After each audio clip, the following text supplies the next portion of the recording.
Сега ще ви покажа моя скромен дом или поне гледката от него.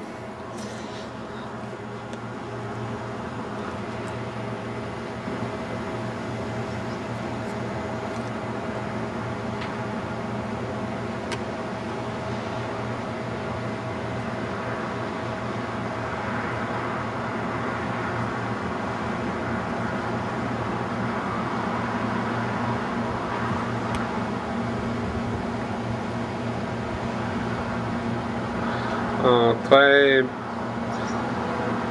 кораб, който използват за да помпат пясък посредством тия тръби, които по-късно влизат в водата, и пясъка го мятат на брега, който ерозира, но по този начин го поддържат. Не знам какво да си правят пърти хората. Този мост, който се видя в далечината, е дълъг 17 мили или около 25 км. Свързва двата бряга. В момента е залез и е много красиво. Това е един прочут мост в Вирджиния Бич, който е винаги притъпкан и движението никога не спира.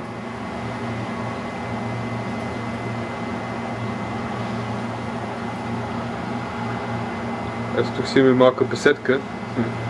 Перфектно е нощно време. Както виждате на брега на океана.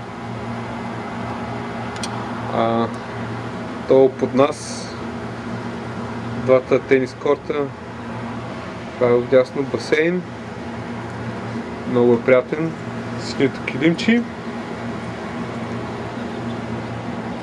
Както виждате, винаги има хора. Дори по никое време. Ето там се разкарват кучето.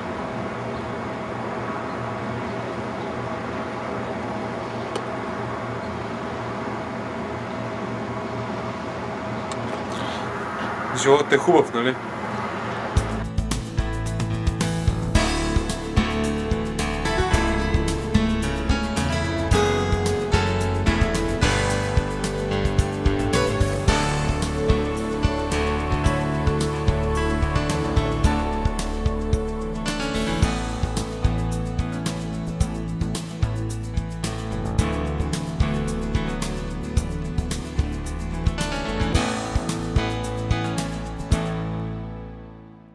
Записвам и вече. Тито! Ела виж който. Тита! Кой е това? Кой е дошъл? Ти? Какво гледате ви? Гела. Бът. Кажи на Явор здрасти. Здрасти, Яворе. Ела, Тито, ела. Ай, паленке! Ето го, Тито. Тито, виж камерата, виж камерата. Къде снима? Явор снима ли?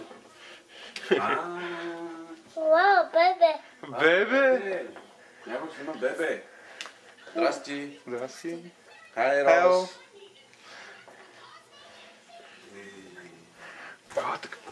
Мама! Къде е мама? Той! Той не е мама. Той кой е мама? А? Мама горе? Мама долу. Мама долу. Вече си имаме на клипчета. На клипчета. Ваниля. Ти това ли е? Ето ти ваниля. Я? Айде ти мама ваниля. Хайде, сядай горе.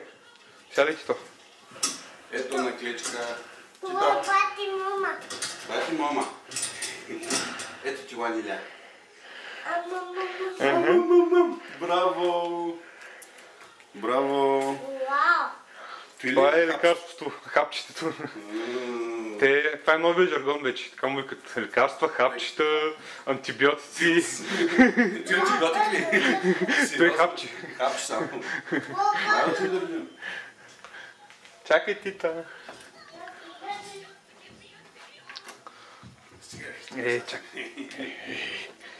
Юля, сигурно няма да спадеш. Трябва да покажем американска къща. Юля, няма да спадеш. Американска къща.